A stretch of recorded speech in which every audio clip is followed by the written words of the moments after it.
رسول الله حبيب الله رسول الله حبيب الله رسول الله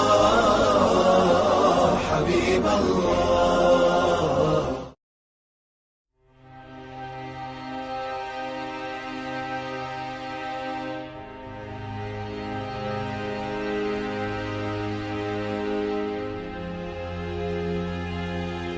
When the first antibiotics were introduced in the 1940s, they were hailed as wonder drugs, the miracles of modern medicine. And rightly so. Widespread infections that kill many millions of people every year could now be cured. The human condition took a turn for the better, and life expectancies increased significantly. The message on this World Health Day is loud and clear. The world is on the brink of losing these miracle cures. The emergence and spread of drug-resistant pathogens has accelerated. More and more essential medicines are failing. The arsenal is shrinking. The speed with which these drugs are being lost far outpaces the development of replacement drugs. The implications are equally clear. In the absence of urgent corrective and protective actions, the world is heading towards a post-antibiotic era. Many common infections will no longer have a cure, and once again, kill unabated. No action today means no cure tomorrow. At a time of multiple calamities in the world, we cannot allow the loss of essential medicines, essential cures for many millions of people to become the next global crisis. Ada lagi komentar atau tulisan seorang ahli yang sampai menulis buku, Dr. Shigeo Haruyama misalnya dari Jepang, yang mengatakan bahwa hanya 20% penyakit yang bisa diobati dengan obat-obat modern. Artinya ada celah, ada gap yang begitu besar antara banyaknya jenis obat-obat modern yang beredar yang diproduksi oleh pabrik-pabrik besar dengan yang bisa benar-benar disembuhkan oleh obat-obat tersebut. Ketika ilmu itu pindah dari panduan Islam, maka pasti ada yang kurang. Itu otomatis, Pak. Karena seharusnya kemampuan manusia yang terbatas, waktu manusia yang terbatas, potensi harta yang terbatas, itu seharusnya betul-betul dilakukan atau ditumpahkan untuk melakukan kajian penelitian terhadap hal-hal yang menjadi panduan dalam Quran. Kalau itu ada panduan dalam Quran dan hadis Nabi, maka otomatis dia sesuatu yang pasti diperlukan oleh seluruh manusia. Al-Quranul Karim menyebut kata syifa itu 6 kali. 4 kali berupa masdar, yang kedua berupa kata kerja, fi'il. Yang kata kerjanya pun kata kerja mudhari' bentuknya. Jadi mudhari' itu adalah kata kerja sekarang dan yang akan datang. Kata syifa yang pertama, ada surat Yunus ayat 57, ada surat An-Nahl ayat 68-69, ada surat Al-Isra ayat 82, ada surat Fussilat ayat 44. Dari 4 ayat ini, 3 asyifa itu untuk Quranul Karim. Contohnya adalah surat Yunus 57, ya ayuhan nas qad ja'atkum mau'izatum mir rabbikum wa syifaa'ul lima fis sudur wa huda wa rahmah lil mu'minin. Telah datang pada kalian nasihat dari Tuhan kalian dan obat untuk yang ada dalam dada kalian sebagai petunjuk rahmat bagi orang-orang yang beriman.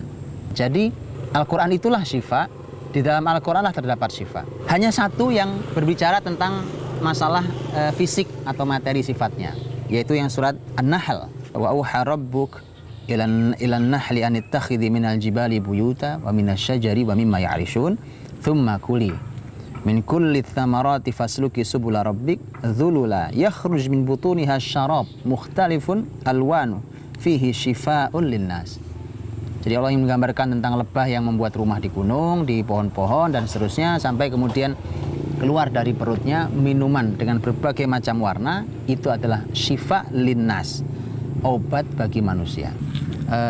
Dengan 4 itu ternyata hanya satu yang sifatnya non-Quran, yang 3 adalah Quran. Adapun yang 2 kata kerja yang fi'il mudhari' adalah dalam surat At-Taubah ayat 14 dan Asy-Syu'ara ayat 80. Yang ayat At-taubah adalah Allah yang sebagai fa'il, sebagai subjek dari yashfi. Asy-syu'ara juga Allah sebagai subjeknya dari yashfin. Itu artinya bahwa orang yang berobat tetap bersandarnya tidak boleh pada obatnya atau pada dokternya. Walaupun kita melihat ada 4 itu berbicara tentang masalah obatnya, tetapi di dalam 2 itu berbicara tentang tindakan. Ternyata manusia ahli, seorang dokter ahli segala macam itu dia bekerja, tetapi penyembuhnya tetap Allah Subhanahu wa taala.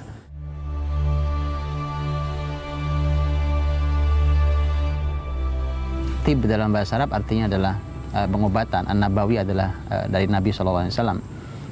Dan di dalam Islam subhanallah inilah indahnya, bahwa inilah dahsyatnya Rasulullah SAW memberikan petunjuk sampai pada masalah pengobatan.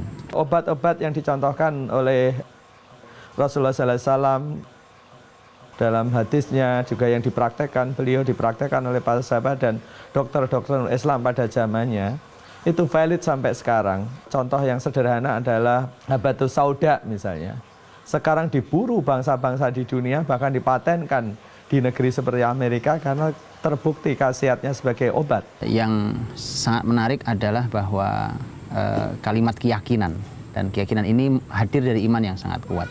Di antaranya adalah kalimatnya Imam Ibnu Hajar dalam Fathul Bari ketika beliau mengatakan bahwa pengobatan Nabi pasti lebih ampuh karena pengobatan Nabi Shallallahu Alaihi Wasallam sumbernya adalah wahyu, sementara pengobatan yang lain sumbernya adalah uji coba dan percobaan.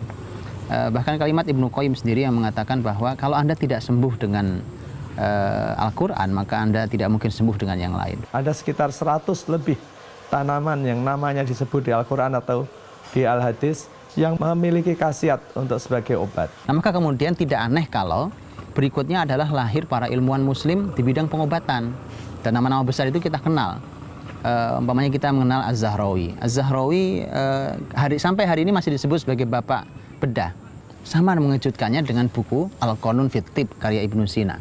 Dia diterjemah ke berbagai macam bahasa di dunia, bahkan dia menjadi rujukan utama untuk ilmu kedokteran di Eropa sampai abad 15 kurang lebih. Jadi Tibbun Nabawi itu artinya adalah pengobatan Nabi, dan sumbernya berarti ada 2. Satu adalah Quran, seperti kalimat Ibnu Qayyim tadi, dan yang kedua adalah langsung dari Nabi Shallallahu Alaihi Wasallam yang beliau juga sumbernya adalah wahyu. Wa ma yantiqu 'anil hawa in huwa illa wahyu yuha. Nabi tidak pernah bicara berdasarkan hawa nafsunya, tapi Nabi bicara berdasarkan wahyu.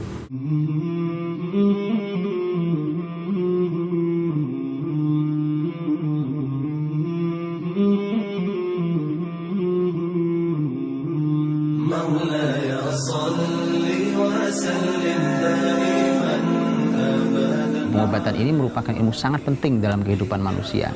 Itulah mengapa Rasulullah SAW sangat banyak hadis-hadis beliau yang bicara tentang masalah pengobatan, masalah kesehatan, berbagai macam, bahkan petunjuk Nabi sangat detail tentang masalah pengobatan. Kalau hari ini kita belum menemukan obat dari sebuah penyakit yang berat, itu faktornya bukan tidak ada obatnya. Itu perlu orang-orang besar untuk meneliti, dan tentu Islam akan memberikan petunjuk itu. Kalau dalam Sahih Bukhari Nabi bersabda, "Ma anzalallahu da'an illa anzala syifaan." Allah tidak menurunkan penyakit kecuali Allah menurunkan obatnya. Kalau dalam Sahih Muslim Nabi mengatakan, "Ma anzalallahu likulli da'in dawa." Setiap penyakit mesti ada obatnya. Nah, dari sinilah kemudian harusnya memunculkan sebuah ide-ide besar. Contohnya adalah Dr. Jamil Al-Qudsi. Ini salah seorang dokter spesialis penyakit dalam asli Yordan. Beliau melakukan penelitian 10 tahun setidaknya, baik terhadap buku-buku ilmuwan kedokteran Islam dahulu atau terhadap Al-Quran langsung dan hadis Nabi Shallallahu Alaihi Wasallam. Saat beliau diwawancarai berkali-kali beliau mengatakan subhanallah, alhamdulillah, masya Allah, karena dia sendiri sebagai seorang peneliti mengatakan saya tidak menduga hasil sebesar ini. Padahal beliau baru meneliti satu ilmu saja dari dunia kedokteran, yaitu ilmu nutrisi keseimbangan. Itu saja sudah menyembuhkan banyak sekali penyakit. Hari ini juga, ini sudah lebih tua usianya, seorang ahli Al-Quran, seorang ulama, Syekh Abdul Majid Az-Zindani, rektor Universitas Al-Iman, Yaman. Beliau menyembuhkan penyakit-penyakit yang sangat berat, dari mulai AIDS, kanker, segala macam, untuk supaya bisa diakui uji labnya di Amerika, diobati oleh beliau di Yaman. Beliau bukan dokter, tapi kenapa apa yang beliau lakukan? Saat sampai hari ini beliau belum mau membuka ilmunya, tapi sudah dicoba didesak oleh banyak kalangan karena itu ilmu sangat bermanfaat. Beliau hanya khawatir bahwa ilmu itu dicuri, Diteliti oleh orang-orang yang tidak bertanggung jawab. Beliau sangat siap untuk berbagi gratis, tetapi tidak oleh para kapitalis yang semua hal harus berupa uang dan manusia menjadi sangat sulit untuk mendapatkan obat dan seterusnya. Ketika putra beliau ditanya, apa sebenarnya yang diteliti oleh beliau? Jawabannya anaknya sederhana. Ayah saya meneliti hadis Nabi SAW. Jadi bayangkan Quran menantang banyak sekali para ilmuwan untuk hadir. Inilah peluang sebenarnya bagi umat ini yang yakin dengan kebenaran Al-Quran, yang yakin dengan kebenaran hadis, bahwa mengelaborasi, mengeksplorasi di negeri tropis yang sangat kaya dengan hutan-hutan, sangat kaya dengan tanaman-tanaman perkebunan, bagaimana kita bisa menghasilkan madu yang baik di negeri ini. Maka seharusnya ini menjadi peluang kita. Peluang untuk menyembuhkan penyakit yang ada di masyarakat kita. Apabila ini kita berhasil, dua hal yang bisa kita peroleh.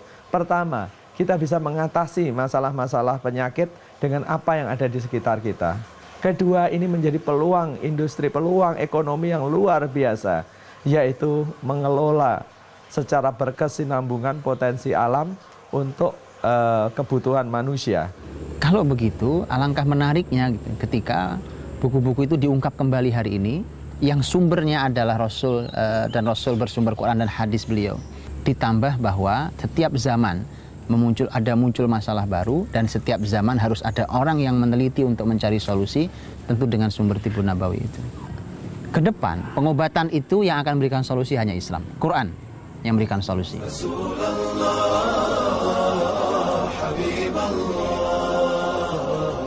رسول الله حبيب الله